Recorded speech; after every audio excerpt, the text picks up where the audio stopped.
শুধুমাত্র এই কৌশলটি ব্যবহার করুন, আপনার একটা সিলিন্ডার গ্যাস 3 থেকে 6 মাস যাবে।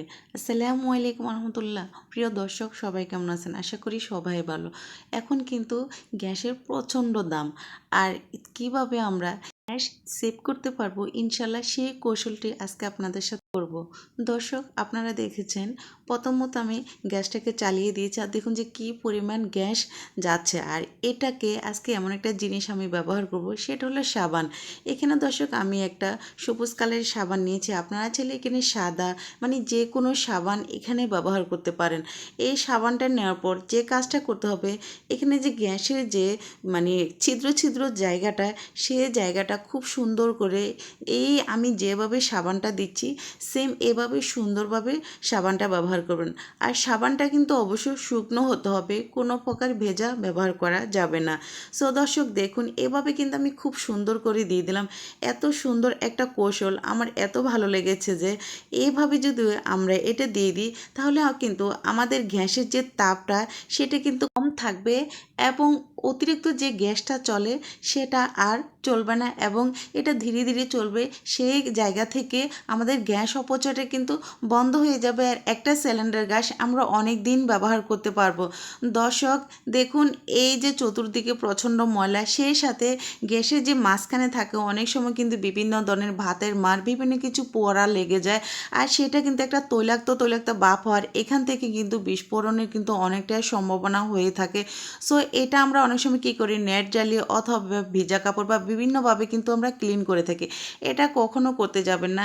একটা টিস্যু কাপড় অথবা পাতলা কাপড় ছুরির সাহায্যে বা কাঠির সাহায্যে এভাবে যখন আপনারা ব্যবহার করবেন, তখন কিন্তু এখান থেকে কিন্তু যে তৈলাক্ত ভাব সেটা কিন্তু চলে যাবে। প্রিয় দর্শক, একটা জিনিস সবসময় মাথায় রাখবেন, প্রতিদিন চেষ্টা করবেন গ্যাসের যে চুলা সেটা ক্লিন করে রাখতে, তাহলে কিন্তু তৈলাক্ত যে ভাবটা সেটা কিন্তু থাকবে না। আর সেটা যদি না থাকে তাহলে কিন্তু বিস্ফোরণ বিভিন্ন দুর্ঘটনা থেকে কিন্তু আমরা বেঁচে যেতে পারি। সে সাথে দর্শক, চুলাটা থাকবে আমাদের একদমই পরিষ্কার। দেখুন এভাবে কিন্তু আমি এটাকে ক্লিন করে দিলাম। এভাবে যদি আপনারা পরিষ্কার করেন তাহলে কোনো প্রকার নেট জ্বালিয়ে অথবা কোনো কিছুই লাগবে না, আপনাদের চুলা থাকবে একেবারে পরিষ্কার। শুধুমাত্র এই কৌশলটি একবার ব্যবহার করে দেখুন। আর এখানে আমি যে জিনিসটা নিয়েছি দর্শক, এটা হলো টিস্যু পেপার, আর টিস্যু পেপারের মধ্যে ছিল ছুরি। সো দর্শক দেখুন, এরকমভাবে আপনারা ক্লিন করে নেবেন।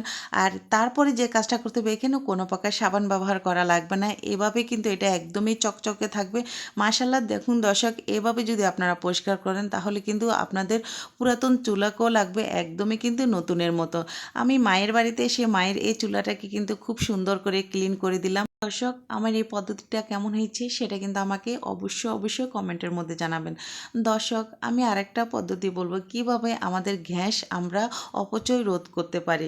দর্শক দেখুন, এখানে আমি চাল ভেজা দিয়েছি, সেই সাথে ডাল ভেজে দিয়েছি। এখানে মসুর ডাল বলেন, মুগ ডাল বলেন, আমরা রান্না করার মিনিমাম 10 মিনিট আগে যদি ডালটা ভিজিয়ে রেখি এবং 5 মিনিট আগে যদি আমরা চালটা একটু ধুয়ে ভিজিয়ে রেখি, তাহলে সেক্ষেত্রে কিন্তু এটা তাড়াতাড়ি রান্না হয়ে যাবে এবং আমাদের কিন্তু গ্যাসের অপচয়টা কিন্তু কমে যাবে।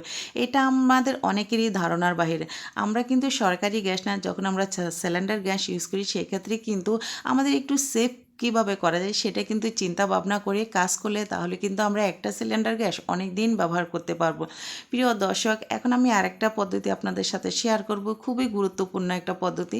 এখানে আমি একটা আলু নিয়েছি, জাস্ট একটা আলুই কিন্তু ম্যাজিকের মতো এমন একটা কৌশল আমি ব্যবহার করে দেখাবো যেটা আপনারা একেবারে চমকে যাবেন, যেটা হাতে ছোঁয়ার সাহায্য ছাড়াই কিন্তু একদমই জকজক হয়ে যাবে।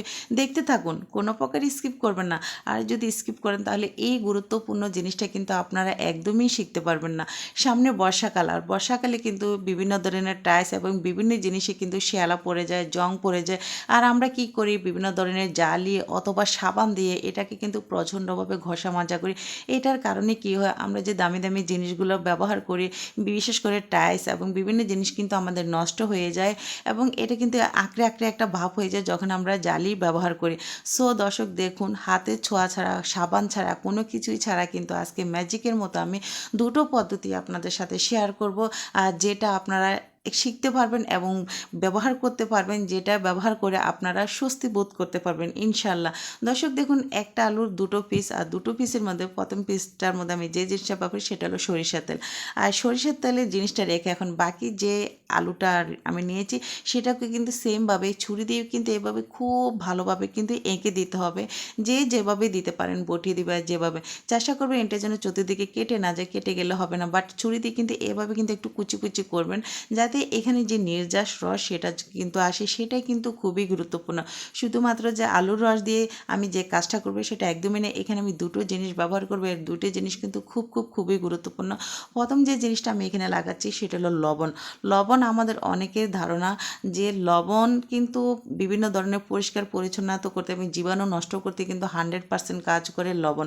এই লবণ এমন একটা জিনিস, এটা শুধুমাত্র রাতেও যদি আপনারা একটু দাঁতে ব্যবহার করেন কিন্তু আপনাদের দাঁতের ফোলা এবং দাঁতের ব্যথাও কিন্তু কমে যায়। সে সাথে দিয়ে দিলাম এখানে দর্শক বেকিং সোডা অথবা বেকিং পাউডার, যে যেটা বলেন। এই বেকিং সোডা বেকিং পাউডার যে আমাদের বিভিন্ন ধরনের জিনিস যে ম্যাজিকের মতো পরিষ্কার করে, এটা আমাদের অনেকেরও অজানা। শুধুমাত্র দেখতে থাকুন যে এটা কিভাবে এত নষ্ট এবং শ্যালো ধরা একটা জিনিস কীভাবে চকচকে করা হয়, একদম প্রমাণসহ আজকে আমি আপনাদের সাথে শেয়ার করব। দর্শক দেখুন, আমি কিন্তু আলুটাকে চতুর্দিকে একটু চিপে দিচ্ছি, যাতে এখানে যে রসের মধ্যে যেন এটা ভালোভাবে লেগে যায়। দর্শক দেখুন, এখানে কি পোকা শ্যালা পড়ে গেছে এবং কতটা দাগ হয়ে গেছে। যাই হোক, আমার মায়ের টাইলসগুলো কিন্তু এক উসিলে আমি খুব সুন্দর করে ক্লিন করে দিচ্ছি। মা তো দেখা যাচ্ছে অন্য কোনো কিছু দিয়ে পরিষ্কার করে, বাট ওইভাবে পরিষ্কার করলে কিন্তু এত সুন্দর টাইলসগুলো কিন্তু নষ্ট হয়ে যায়। এবং হাতের ছোঁয়া ছাড়া, কোনো প্রকার পাউডার ছাড়া, সাবান ছাড়াই কিন্তু আমি আজকে ঝকঝকে করে দেখাবো। আর দেখুন, এটা অল্প সময়ের মধ্যে কিন্তু মাত্র 5 মিনিটে কিন্তু একটা সাইডের কিন্তু টাইলসগুলো খুব সুন্দর করে পরিষ্কার হয়ে যাচ্ছে। কি পরিমাণ নোংরা হয়ে গেছে! আর এইভাবে যদি আপনারাও যদি পরিষ্কার করেন কোনো প্রকার কষ্ট ছাড়া এবং সাবান ছাড়া, সোডা ছাড়া, কোনো কিছু ছাড়াই কিন্তু এইভাবে কিন্তু আপনারাও পরিষ্কার করে নিতে পারেন। মাশাআল্লাহ দর্শক, আপনারা দেখুন যে এটা কতটা ময়লা ছিল, আবর্জনা ছিল, আপনারা নিজেরাও দেখেছেন। এটা কিন্তু এখন একেবারে চকচক হয়ে গেছে কোনো কিছুই ছাড়া। আর একদমই কিন্তু দেখুন, একদমই আগের যে কালার সেটাই এসে গেল।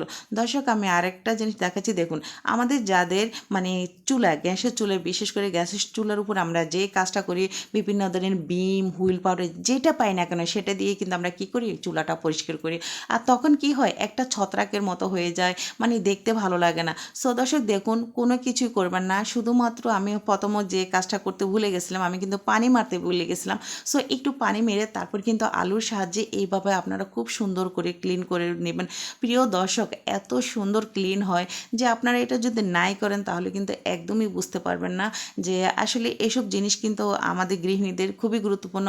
এগুলো অসুন্দর থাকলে কিন্তু কিচেনটা ভালো লাগে না। এগুলো সুন্দর থাকলে কিন্তু আমাদের কাছে ভালো লাগে। আর আমরা যেটা করি, যে সাবান এটা সেটা ব্যবহার করি, কোনো কিছু ব্যবহার করতে লাগবে না।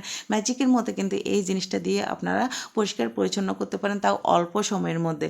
দর্শক, তারপর আমি আরেকটা কৌশল আপনাদের সাথে শেয়ার করি। সেটা হলো, দেখুন, সিলিন্ডার গ্যাসের যখন আমরা ব্যবহার করতে করতে এটা কিন্তু শ্যালা পড়ে যায়, জং ধরে যায়।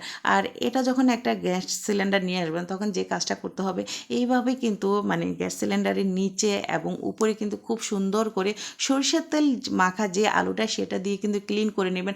সামনে বর্ষাকাল, দেখবেন কখনো একটা শ্যাওলা এবং কোনো ময়লা আবর্জনা এবং ঝং পর্যন্ত ধরবে না। আমি গ্যারান্টি দিতে পারি দর্শক, এইভাবে কিন্তু পুরোটাই ক্লিন করে নেবেন। বাট একটা জিনিস খেয়াল করবেন, সিলিন্ডার গ্যাসটা যখন ভর্তি থাকবে তখন করতে যাবেন না, কখন ফাঁকা থাকবে তখনই করবেন। আজকের মতো এখানে বিদায় নিচ্ছি। আল্লাহ হাফেজ।